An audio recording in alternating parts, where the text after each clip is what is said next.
तो दोस्त, जैसा कि आपको पता है पिछले बार हम लोग ट्विटर कैंपेन किए तो 20 लाख लोगों ने साथ दिया, 20 लाख लोगों से भी ऊपर साथ दिया। और इस बार फिर से हम लोगों ने डिसाइड किया है दोस्तों कि आपको ट्विटर कैंपेन करना है, क्योंकि ये एक संवैधानिक रूप से हम लोग कार्य कर रहे हैं। आपको पिछले बार पता होगा कि किस तरह से आंदोलन हुए थे और बड़े बड़े टीचर पर बहुत सारे केस लगाए गए हैं, फिर भी वो हमारे साथ हैं। दोस्त, अगर यह हमारी जो समस्या सबसे बड़ी समस्या है, तो जो समस्या में हमारे समस्या को समाधान करने के लिए आगे आते हैं, जो शिक्षक हैं, जो टीचर हैं, है ना, बड़े बड़े, उन पर दबाव बना दिया जाता है। सोचिए, अगर वो आंदोलन को आगे नहीं बढ़ाएंगे तो जिंदगी उनकी खराब नहीं होने वाली है, जिंदगी आपकी खराब होने वाली है। इस चीज को याद रखिएगा। चाहे जितना भी दबाव सरकार के द्वारा बना दिया जाए, कई प्रकार के केस लगा दिया जाए, लेकिन यह आंदोलन होगा।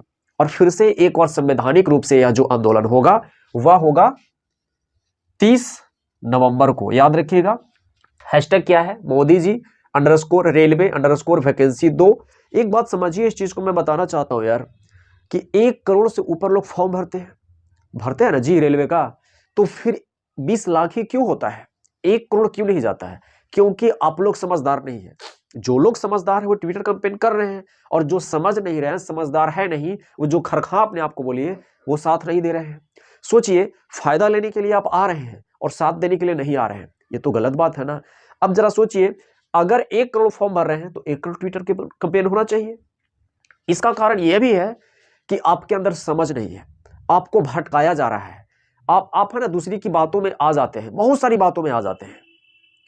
मैं एक बात आपको बता देता हूं ना, बड़े बड़े विद्वान जब भटक जाते हैं तो हम कहीं ना कहीं विद्वान तो नहीं है, हम भी भटक सकते हैं, आप भी भटक सकते हैं, कोई भी भटक सकता है।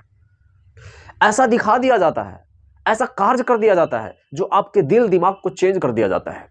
आपकी जो रास्ता में जो सफलता दिखाई पड़ रहा है, और वो सफलता से आप पीछे हट जाएंगे, आपको रोक दिया जाएगा। याद कीजिए, महाभारत में गुरु द्रोणाचार्य का नाम आपने सुना होगा। जब उनको भटका दिया गया था, और भटकाने का सबसे बड़ा तरीका पता है क्या था? झूठ बोलवाया गया था। किनके द्वारा? युधिष्ठिर के द्वारा, क्योंकि युधिष्ठिर सत्य बोलते थे हमेशा। तो लोगों ने सोचा जब ये सत्य बोलते हैं तो विश्वास है कि कभी झूठ बोलते ही नहीं है। जब उनको झूठ बोलवा दिया गया, कहने का मतलब है जीत के लिए ना, जो सत्यवादी पुरुष थे, मतलब जो सत्य बोलते थे, कभी झूठ नहीं बोले थे, उनका भी इस्तेमाल किया गया इस युद्ध में। तो सोच लीजिए, अगर कोई अपना युद्ध जीतना चाहता है तो वो बड़े बड़े वैसे व्यक्तियों का इस्तेमाल करना चाहता है जिनका जो सत्यवादी हो, जिनका एक अच्छा इमेज हो, है ना। तो उनके इमेज को भी मतलब धूमिल कर दिया जाता है। और कहने का मतलब इमेज धूमिल, जब क्योंकि उस पर लोगों को विश्वास है, और जब विश्वास है तो उन पर कोई करेगा ही नहीं कि नहीं ये तो गलत नहीं कर सकते, तो उनसे गलत करवा दिया जाता है।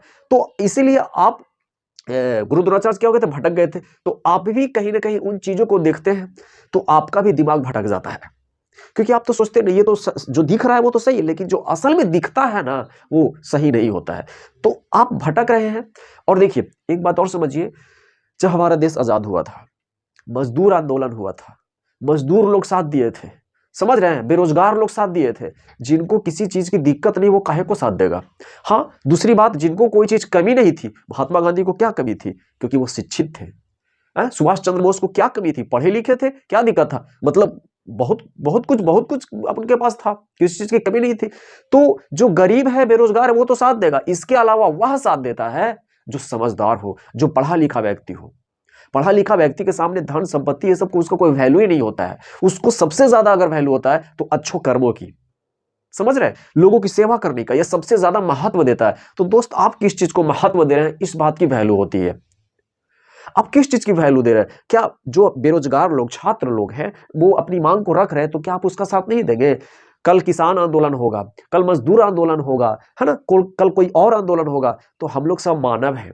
ये मानव, हम लोगों ने अलग अलग वर्ग बनाया है। छात्र एक अलग वर्ग है, मजदूर एक अलग वर्ग है, किसान एक अलग वर्ग है, शिक्षक एक अलग वर्ग है? इधर भी शिक्षक का आंदोलन हुआ था, उधर किसान का। तो सब में हम लोग को साथ आना। इसमें तो करना कुछ नहीं, आपको ट्वीट करना है। आप सबके पास मोबाइल होगा, मोबाइल से ट्वीट करिए, बात को समझिए। तो हम लोग सब बटे हुए। दूसरी बात, कोई एसएससी वाले हैं, कोई रेलवे वाले हैं, तो कोई डिफेंस वाले हैं, तो कोई इधर सीटेट वाले हैं, तो कोई बीटेट। कहने का मतलब सब तो हम लोग बटे हुए, छात्र में भी सब छात्र लोग बटे हुए। हम तो एसएससी वाले, काहे को रेलवे के लिए ट्वीट करें?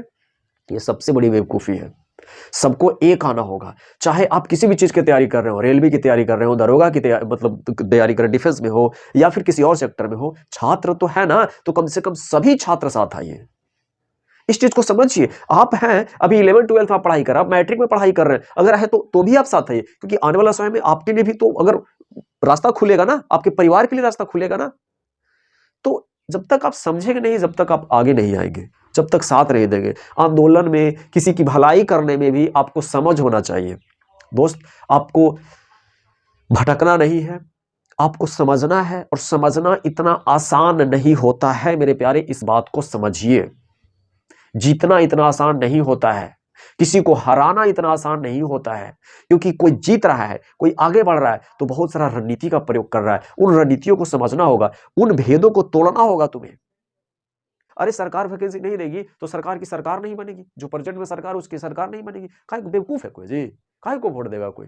इस चीज को समझिए। तो कहने का मतलब उनको एक बहुत बड़ा मार पड़ेगा, और वो मार ऐसा हो सकता है कि वो हार जाए। तो भैया, सरकार अगर हारना चाहती है तो ठीक है, और वो अगली बार सरकार नहीं बनाना चाहती कि मेरी सरकार ना बने, तो अगर यही मनसा है तो ठीक है, लेकिन हम लोग अपने प्रयास में लगे रहेंगे, और यह प्रयास चलता रहेगा। आपको दबाया जाएगा, छात्र की समस्या को समझना पड़ेगा। छात्र कितने मतलब मेहनत कर रहे हैं यार, उसके लिए कहना नहीं है। कर्जा में कितने लोग मम्मी पापा कर्जा लेकर के पढ़ाई करते हैं बाहर में ना। जो गरीब जो गरीब है ना, वही गरीबी का हाल समझ सकता है यार, ये सत्य बात है। कोई कहता है कि हम समझते हैं गरीबी की बात, कभी नहीं समझ सकता है। जब वो उस रास्ते से गुजरेगा तभी समझ में आएगा। दोस्तों, मैं फिर से एक बार आप लोगों से हाथ जोड़कर निवेदन करता हूं, सभी लोग साथ दीजिएगा, और भारी संख्या में। ये एक महा आंदोलन है, और मैंने हैशटैग आपको बता दिया है, 30 नवंबर को सभी को साथ आना है, सभी को एकजुट आना है, भटकना नहीं है, किसी और की बात नहीं।